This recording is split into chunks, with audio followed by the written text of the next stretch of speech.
Mga mahal kong kasama, mga kagalang-galang kong kasama, at mga karespeto kong mga kasama, meron po akong naiwang usapin kahapon sa ating sesyon. Tungkol po ito sa asal o decorum ng isa sa ating kasamahan. Kaya naman muli po akong humingi ng pagkakataon na makapagsalita ukol dito upang ipaalala at bigyang diin ang ating mga alituntunin dito sa Senado. Naniniwala po ako na mahalagang mapanatili natin ang respeto, paggalang at kaayusan sa bawat pagdinig at talakayan. Ayon po sa ating rules,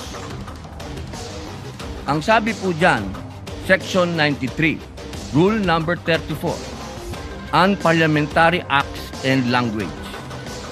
Ang sabi po dyan, acts and language which offend a senator or any public institution shall be deemed unparliamentary. Sa wikang Pilipino, ang mga kilos at pananalitang nakakasama ng loob sa isang senador o alinmang pampublikong institusyon ay itinuturing na hindi naaayon sa kagandahang asal ng parlamentaryo. Malinaw po na sutuntunin na ito ng Senado na anumang kilos at pananalitang nakakasama ng loob sa isang senador o sa alinmang pagpampublikong institusyon ay hindi katanggap-tanggap. Bilang sanggunian, ipapakita ko po sa inyo ang isang video ni Senador Kiko Pangilinan kung saan makikita ang isang mainit na palitan sa pagitan niya at ng isa pang nating senador at ngayon ay Senate President bilang halimbawa ng kontekstong aking tinutukoy.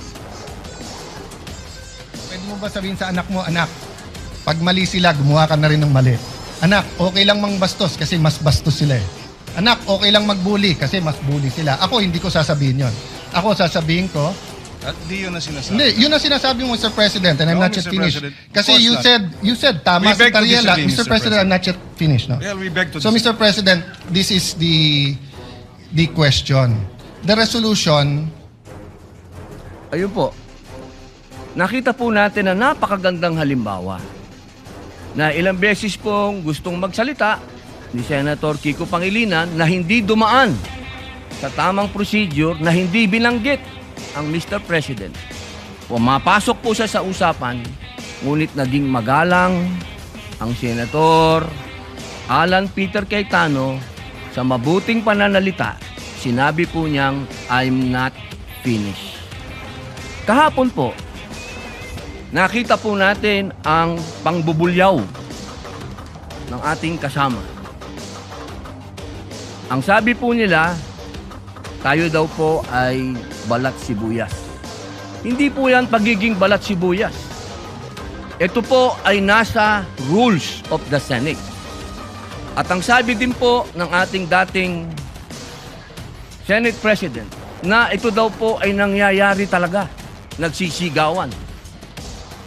Mga mahal kong kasama, kung ikaw ay nagsasabi ng iyong talumpati at ikaw ay passionate, okay lang yun.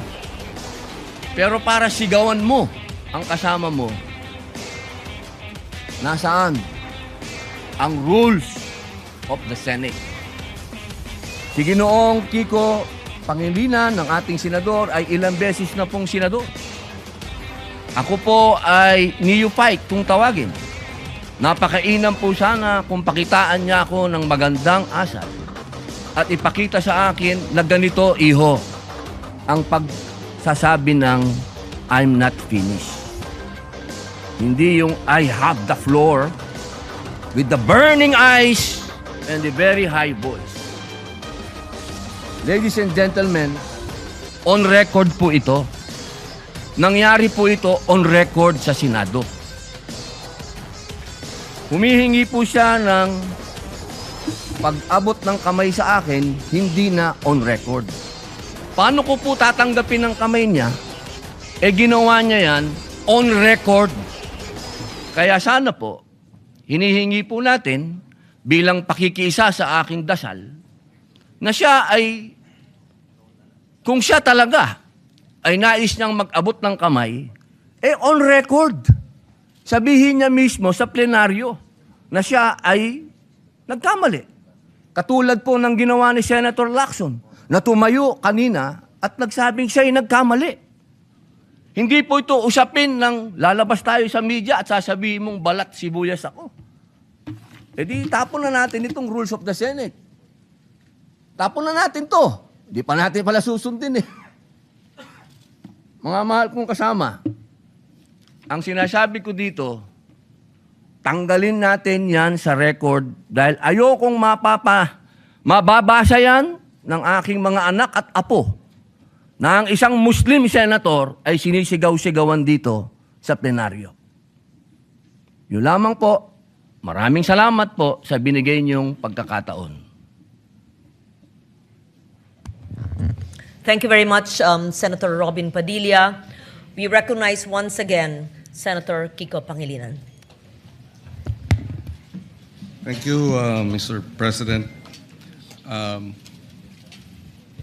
Mr. President, ang suggestion ko ay dahil napanood ko kagabi sa balita na nais pong magsampa ng ethics case laban sa atin na si Senator Robin Padilla. So ang suggestion ko, isampa na yung ethics case at doon na po sa ethics committee natin pag-usapan ito dahil marami pang ibang mga mas importanteng bagay sa aking paniwala ang dapat natin talakayin. Maraming salamat po. For the record, Mr. President. Thank you very much, Senator Pangilinan. We recognize Senator Padilla once again. Wala na po siguro mas importante kung rules of the Senate ang pinag-uusapan natin. So, ang ibig pong sabihin ba niyan na hindi kayang mahumingi ng paumanhin ng isang veteran senator?